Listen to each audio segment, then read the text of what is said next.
Good morning, everyone. My name is Scott Young, and I'm with Optrics Engineering. Of course, with me is Sean Sturby, our Technical Services Manager. Good morning, Sean. Good morning, Scott. And this is another edition of the Optrics Insider. We have our three usual topics and a bonus fourth. So the first one is Exchange Patch Update. Also, F5's Big IP has an update. If you're using Verkada surveillance cameras, they've been breached, so just be aware of that. And Sean also has a Patch Tuesday update. Let's talk about the Microsoft Exchange patch update, which last time you mentioned was on the same level as the SolarWinds Correct. fiasco. Exchange. Yes. A quote I heard over the last week is that if you haven't patched your Exchange servers yet, assume that you are compromised and start your disaster recovery plan now. Wow. Okay. Yeah. Serious.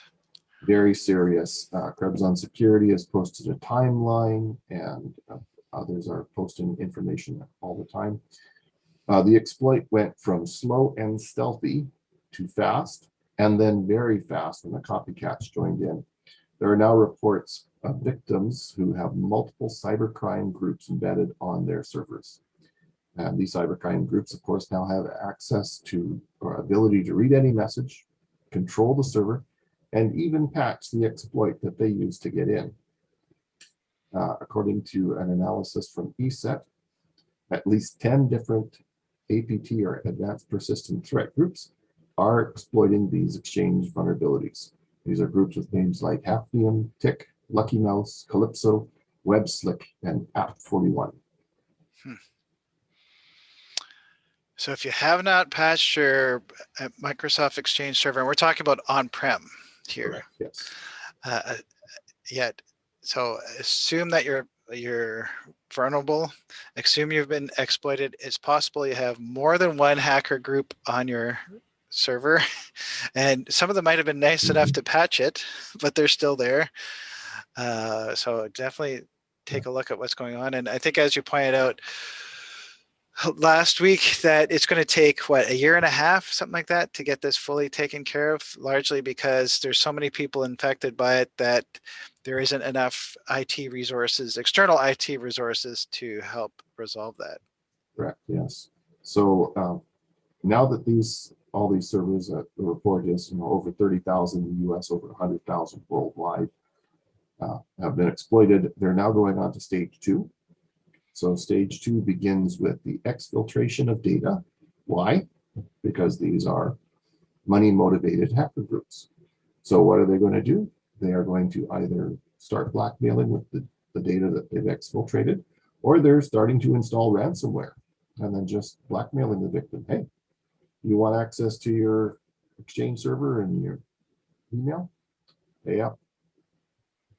Exchange server isn't just email; it's calendaring and a whole bunch of things. So don't run web servers naked on the internet. They Right. should be protected by some form of unified threat management firewall at a minimum, or more properly behind some form of a web application firewall or WAF. But again, while these can stop out of the ordinary requests, these devices also need to be updated, because that's the next update. Wow. And how do people know if they've been, what's the first step in finding out if they have been exploited? Microsoft and the various cybersecurity departments have released a lot of information. Microsoft has published scripts, and they're even updating their Defender antivirus to find compromise.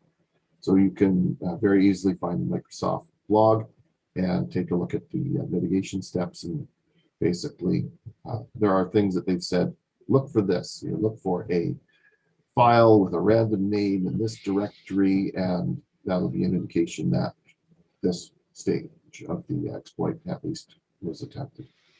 Okay, and we'll include links in the show notes, especially if you're watching on YouTube, as well as if you're listening on our podcast. All right, let's move on to the F5 Big IP update. Yeah, so F5 is one of those WAF devices that we were talking about. So they have disclosed updates, which is a regular part of doing business, that they have 7 security issues affecting the Big IP and Big IQ network devices. 4 of them are remote code execution issues. So remote meaning that somebody can hit them externally. They provide the links to the updates, so make sure that they are patched. And because these are remote code execution flaws affecting the administrative interface of these devices, another standard best practice is don't leave these admin interfaces exposed to the internet. Have them behind a VPN, have them behind something else, have them completely separate from the public internet. And also, when you, it doesn't matter what device you,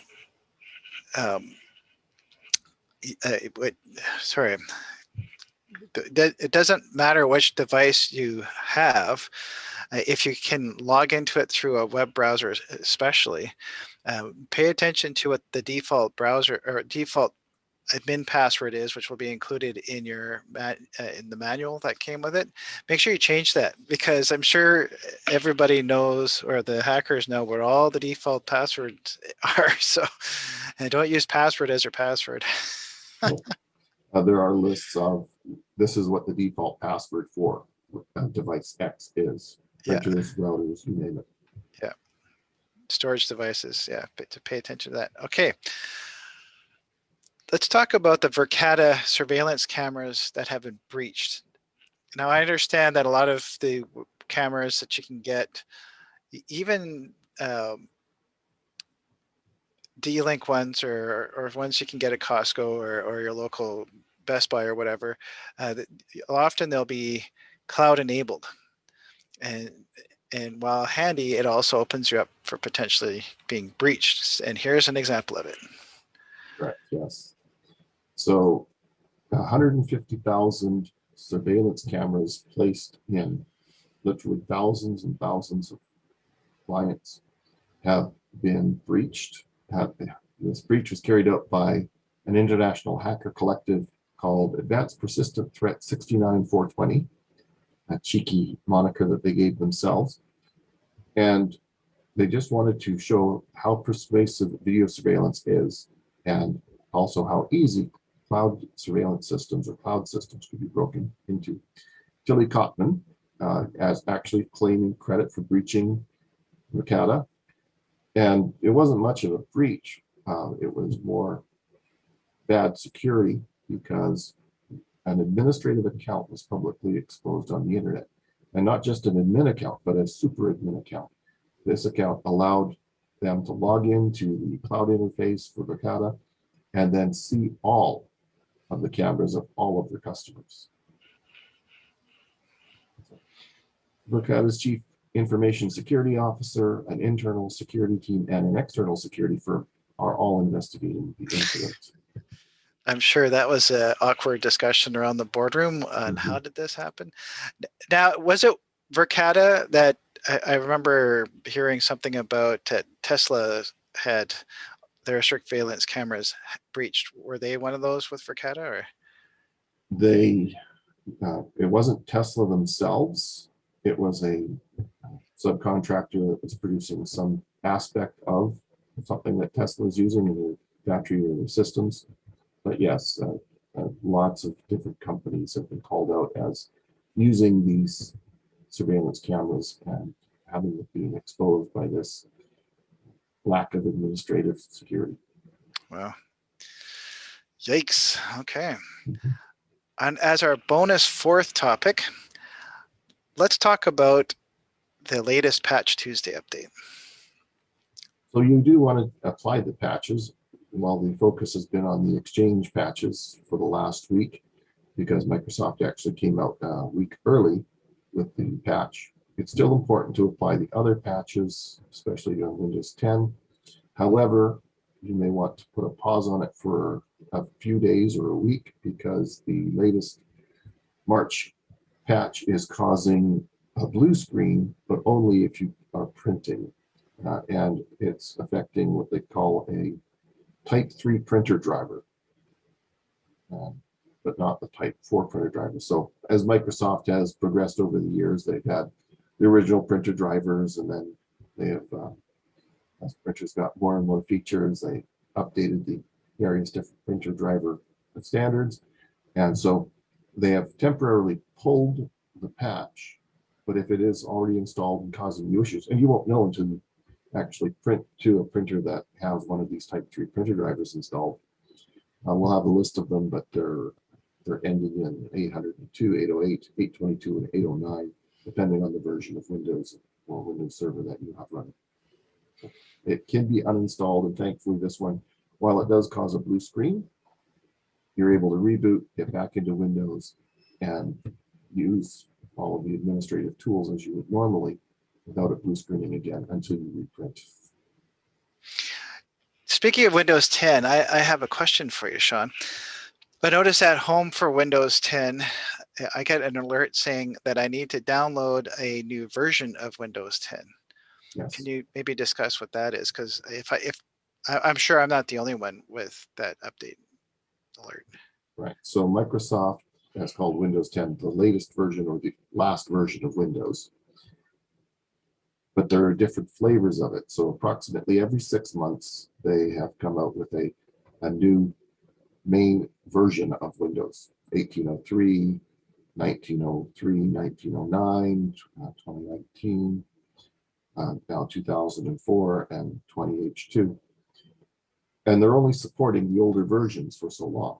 So if it's been more than 2 years since the last major update on your computer, it's saying that you're probably on 1803 and that one's not supported anymore. And so you should upgrade to 1909 or 2004. It's a build version versus a entirely new version of Windows. Although effectively it is a new version of Windows, new updates, new features. Now you mentioned that this is the last version of Windows. So does that mean that instead of coming up with XP and Vista and Windows 8 and 9, and I don't think they had 9, Windows 10, they're just not going to waste money on branding, I guess, and just say everything from here forward is always going to be called Windows 10. It's just going to be a different build versus Yes. patch. So Microsoft wants to get people onto a subscription-based operating system. You will be paying every month or yearly for the latest version of Windows. That's simple. Great. Seems like everything is now a subscription model. Pay till the end of use, I guess. All right. Anything else you'd like to discuss, Sean? No, that was the bonus, was the blue screen or the stop screen. Okay, awesome. Well, thank you very much for all your insight, Sean. Much appreciated. And as always, if you enjoyed today's episode, no matter where you're watching this, because we put this everywhere, please share, like, and subscribe, or give us a thumbs up. We would certainly appreciate that. And leave a comment too. We'd love to hear those or look at those too. Thanks, everyone. Thanks, Sean. As somebody once told me, may all of your COVID tests be negative and your outlook be positive. Exactly. Right on. Okay. Have a great week, guys. Take care. Bye.